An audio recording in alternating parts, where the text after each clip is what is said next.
ہے, اس میں تو نو کا آپشن ہے ہی نہیں. یہ ثابت کرنے کے لیے ہم کیا ہیں, مسلم ہیں, مرد کو بھی عورت کو بھی.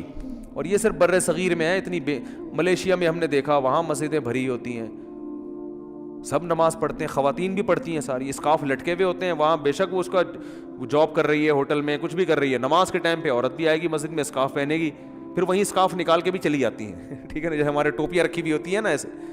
افغانستان میں سب نماز پڑھتے ہیں, سعودی عرب میں سب نماز پڑھتے ہیں, دبئی میں عرب کے کیسے کیسے عیاش ہیں, نماز کے ٹائم پہ سارے ایسے لگے گا جیسے ان سے بڑا نیک دنیا میں کوئی ہے ہی نہیں.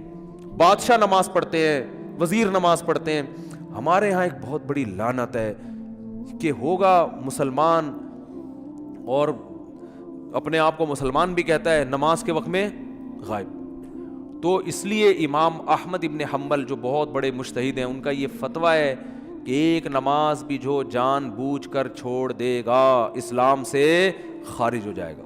اگرچہ جمہور کا یہ فتویٰ ہے کہ خارج نہیں ہوتا, کفر کے قریب ہو جاتا ہے وہ, لیکن امام احمد بن حنبل کی کوئی کم حیثیت تو نہیں ہے نا. سعودی عرب میں انہی کو فالو کیا جاتا ہے. شیخ بن باز, شیخ صالح العثیمین سعودیہ کے مفتی اعظم رہے ہیں, ان کا فتویٰ اب تک چلا یہی آ رہا ہے کہ ایک آدمی اگر فجر کی نماز کے لیے الارم نہیں لگاتا, اس نے صبح 8 بجے آفس جانا ہے, رات کو سویا صبح 8 بجے کا الارم لگا کے, تو یعنی اس نے پکا ارادہ کیا ہوا ہے کہ میں نے فجر میں نہیں اٹھ رہا. ایک تو ہوتا ہے نا آنکھ کھلی نہیں, ارادہ تو تھا نہیں کھلی آنکھ, پکا ارادہ کیا ہوا ہے. انہوں نے کہا یہ اسی وقت مرتد ہو جائے گا, کیونکہ اس نے پکا ارادہ کر لیا ہے نماز کے قضا کرنے کا, پکا ارادہ. وہ یہاں تک ان کا فتویٰ ہے کہ مرتد ہو جائے گا اس کو اگر توبہ نہیں کرتا اور توبہ کا اعلان نہیں کرتا باقاعدہ, تو اس کو مسلمانوں کے قبرستان میں دفن کرنا بھی جائز بولو نہیں ہے, اس کا نکاح بھی ٹوٹ گیا.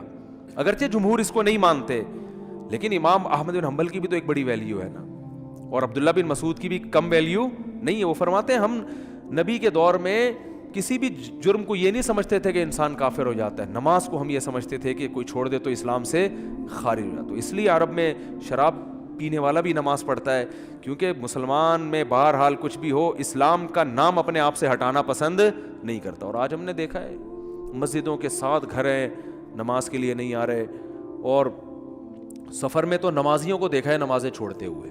ذرا آج کل پیپر ہے تو جی چھوڑ دو نماز. بھائی پیپر میں نماز چھوڑنا کہاں سے جائز ہو گیا؟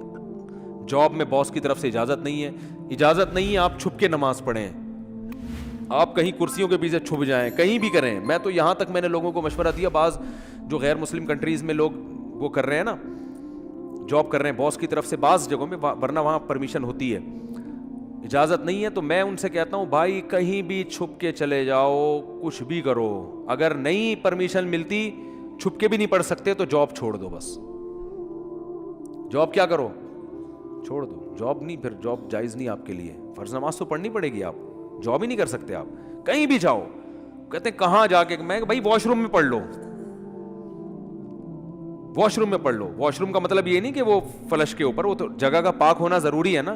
انتہائی آخری درجہ یہ ہے کوئی مصلی رکھو اپنے ساتھ تاکہ جگہ پاک ہو. یہ ایسا نہیں کہ واش روم میں نماز پڑھنا شروع کر دیں, حرام ہے, ناجائز ہے واش روم میں نماز پڑھنا. لیکن اگر کوئی صورت نہیں بنتی, کچھ بھی نہیں ہے, جائے نماز لے جاؤ بھائی چھپ کے, جہاں نہاتے ہیں نا جس جگہ پہ, اس جگہ مصلی